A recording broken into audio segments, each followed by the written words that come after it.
How's it going, folks? Just around at the house topping up the aquaponics and watering a few plants and bits and pieces, and I thought I'd give you a little bit of a quick look at some of the volunteers we have growing around the place this week, and also some of the trees that we have fruiting. And I'm going to do a bit of a harvest later at the end, so I'll show you a picture of that. But yeah, thought I would start over here and just look at a couple of fruiting bits and pieces. To begin with, we have our little dwarf lemon that has been put through the ringer. As you can see, she's missing a load of leaves down there and some down there as well. We had the hornworm here, and they pretty much all decimated this plant at the start of last season's, and then we also had the leaf miners in here as well. So it looks like this flush though, we're getting a little bit more green growth and a few more branches on it, and we've also got a couple of fruit carrying over. And as you can see, we've got some black sooty mildew there. Now that there is being caused, depending on how well this phone focuses, by these little aphids up the top here that are being farmed by the ants. What happens is those aphids consume the sap, they release a honeydew which the ants farm them for, and then whatever's left on the leaves turns into this black sooty mildew. So what I was doing before I left was coming out here every day and hitting it with the hose, just knocking the aphids down. They did a pretty good job, and it also washes off some of the sooty mildew. But it looks like we're getting some more of those aphids back in here, so something I'll have to keep an eye on. We've also got a little bit of extra growth down there on the papaya, a couple of little flowers but no fruit as of yet. Down here is the next plant. This is one that I got from Mr. Nathan. Thank you very much, mate. This is one we've had for a couple of seasons now. Unfortunately, the last 2 seasons it was decimated by mites. So hopefully this year it's looking so-so. I can't see any mite infestation, knock on wood. So yeah, we might get away with it. There are a couple of fruit setting. I saw someone on one of my posts was complaining that they didn't get any fruit set on theirs. These guys are a member of the same family as tomato and capsicum, so they have a perfect flower. And what that means is, in here, you will find both male and female parts. So you might be able to make out there the little bits of pollen around the outside, and that's the female organ up the center there. And what happens is the pollen will be transferred onto that, and that's what sets fruit. So theoretically, even though if there's no bees around or other insects, what you can do is come and tap these guys, and that will disperse the pollen onto the female stigma, and yeah, you can pretty much all get fruit that way. You can do the same thing with your tomatoes and your capsicums and your eggplants as well. As you can see over here, not all of the flowers have taken, but the other day when I was around here watering, I sort of rummaged through here just seeing, you know, how it was looking down there. Looks like it needs a bit of a top up with some soil, and that would have knocked a little bit of pollen around, so hopefully we'll see, yeah, some more fruit set there. That's pretty much all it for the fruiting plants. Now we do have a load of volunteers around. We have some white sweet potato that are coming up through the pavers here. These guys rooted down from there was a sweet potato wicking barrel I had here, and these are just sections of the runners that have rooted into the soil. And we've also got some Thai basil just here. Its parent plant is just up here. It overwintered in a mother-in-law tongue pot I have on the grow. And we've also got some Egyptian spinach, more Thai basil over there. And just to show you down in here, we have some red Chinese amaranth, and also this is a wild one. This one here is some Saruman spinach. I have no idea how this one got into the patch. I do faintly remember buying some from Green Harvest years ago, and at one point with all my seeds I just broadcast them through the garden. So yeah, this one here is popping up in a few different places. I've been pulling it out. I'm not particularly partial to it, and we've got enough other greens around, which I'll show you in a tick. Over in this bed here, this is the one with the ginger growing in it. Might be able to see some ginger trying to poke through there with a grasshopper on it, a little blighter. But these plants here are all self-sown red Chinese amaranth. Just back to this bed here, or actually to the bed next to it, and down in the base of the mulberry root pouch we have a load of warrigal greens that are self-sown. They came out from a barrel that's behind me here. When I moved the root pouch into here, these guys took off. So warrigal greens are another plant we have growing everywhere as a volunteer. They're the most reliable spinach plant we've grown to date.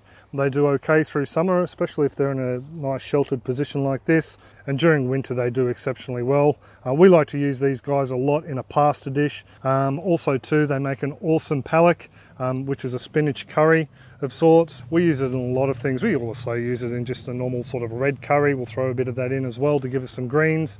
So that's another volunteer we really like around the patch. And you can see down here we have another, and this is the mother plant. Ian, if you're watching, this is where I got your seeds from when I sent them down. So absolutely wonderful plant. You can see once it goes to seed, a load of green seeds coming on there, another flush. They do start to look a little bit tatty, but that's all right with the amount we have growing around the place. I don't mind. And just to show you, these red onions have set flowers and seeds, so we're probably going to end up with another generation of volunteers coming from these guys. I really don't mind just letting things go wild in the patch.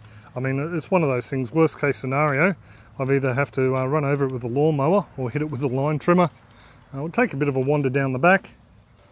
Just down here beside the aquaponics we have another one. This is Pigeon Pea, and this is a nitrogen fixing crop a lot of people will grow if they've got the proper inoculant. It's also one of the major pulses when the pea themselves that is used in India, so I've been told. We grow it mainly just as a chop and drop, or to let it grow into a tree, cut off the branches, turn into mulch. Have made a couple of meals out of the saved dried peas, but haven't managed to cook them enough, and they're a little bit chewy. Down here we have some Red Amaranth. We're not really growing this variety anymore. A lot of these volunteers I think have cross-pollinated with a local wild one. We have a rabbit ear lettuce that sprung up out of the seeds that have just flown around from the aquaponics. And down behind here I think we have a red marigold. It's either, oh no, it might actually be a Stinking Roger or Southern Cone marigold. We have both of them popping up as just random plants, and there's another Pigeon Pea seedling down in there. In this turmeric barrel we've got a couple more. That is definitely a black mint, Southern Cone marigold, another Pigeon Pea. This barrel was up closer to the aquaponics before it was placed on this bed. And down in here you can see a load of warrigal greens. These guys here just self-sown again with some local weed amaranth. The seed's really not good for anything, and yeah, with the others we've got, we don't bother eating it. But down here, as you can see, we've got some more warrigal greens. Some of this is just growing from the soil here, from seeds dropped from this bed last season. And others, yeah, they're just the cascading lengths from the other plant. You can tell this one now it's going to seed. I left it a little bit too long.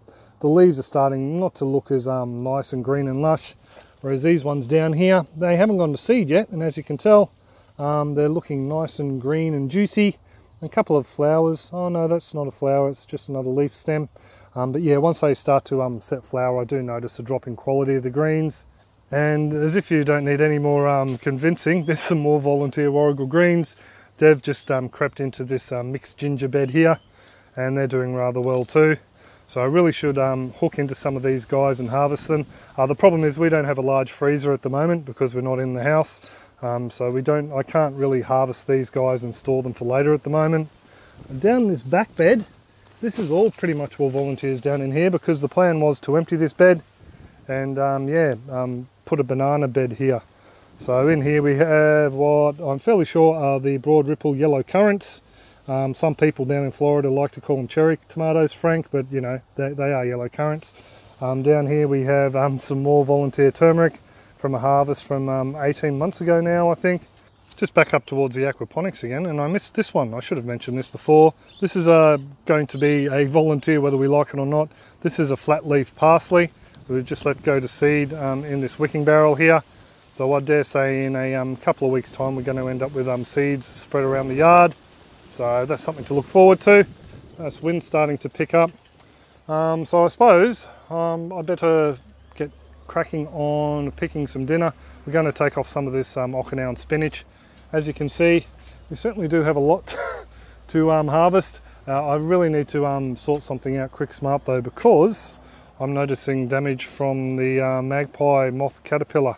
It's where they just eat the top cells off a leaf, leave that little papery window.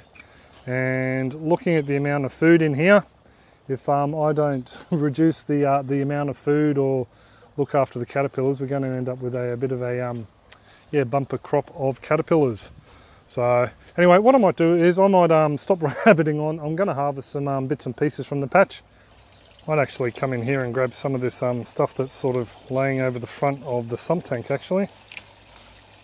So just grab a couple of handfuls, and that'll be enough to give us a couple of greens. And I'll also start off some of these root sections in a jar of water, so we can have a couple of plants around at the cottage.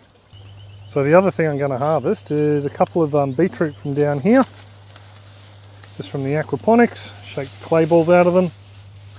We'll have some of these leaves as a side salad, but these beetroot themselves, or at least the big one I think, I will grate through the salad, and we'll just add that one to a coleslaw tomorrow night.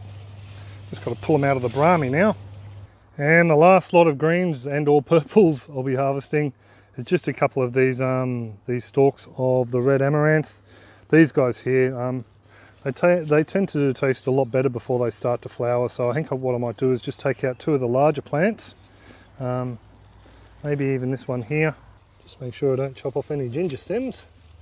There's one plant, and then I think we'll probably only need another one. I think we might take its side shoot as well. So there we go. Nice handful of green and purple. And the last thing I'm going to do is grab some of this mint, both for a nice refreshing gin and also to go in the salad. So there you go, folks. There's some mint, the red Chinese amaranth, the purple and green Okinawan spinach, and some beetroot. So there's a lot of red and green in this basket. But yeah, we are still harvesting bits and pieces from the patch, nowhere near what we would do if we had all the garden beds over in this hoop house under plants at the moment, and all 4 grow beds operational on the aquaponics. Yeah, for you guys who don't know, there's no fish in there at the moment, just mainly because we're renovating. And just quickly, you folks wanting an update on the renovations, nothing's happening there till next Tuesday, this coming Tuesday when Energex take the power off the house. Just a quick update for you folks. On Tuesday, the power company came around and removed the wire from the house. So the house now has no power. The next day, Wednesday, they started to lift the house. So they've only just basically lifted it a little bit so far, but over the next couple of days it should be up to height, and we'll hopefully have some stumps under there soon and a new slab. So just to let you know folks, hopefully next weekend you might see a bit of a clip looking at how I'm setting up a root pouch garden from scratch. I will be taking a couple of the pouches from around here there as well, but I'm going to be starting up a small little garden area around at the cottage, just using the root pouches because we are renters at the moment, so it just makes sense to grow in containers when you're renting. That way you don't have to worry about, you know, replacing turf and that sort of thing when you move out. Some landlords are pretty particular. A few folks interested, I am still selling them. There'll be a link at the end of the clip here and also down in the description below. I'm also working on a ginger clip at the moment. I've just been flat out with orders and helping a few other folks this week, so I haven't been able to finish editing it. So fingers crossed, next weekend you will see a growing ginger clip from planting them all the way to harvest. And this fly is annoying me. Before I put the aquaponics back together and pack up the hose and go home, I would like to thank those awesome folks who are supporting us over on the YouTube members, over on that program, and also over on Patreon. Thank you very much folks for the ongoing support. And for all you folks who are interested in helping support the people who support me, there is a list of our super contributors from Patreon down in the description below.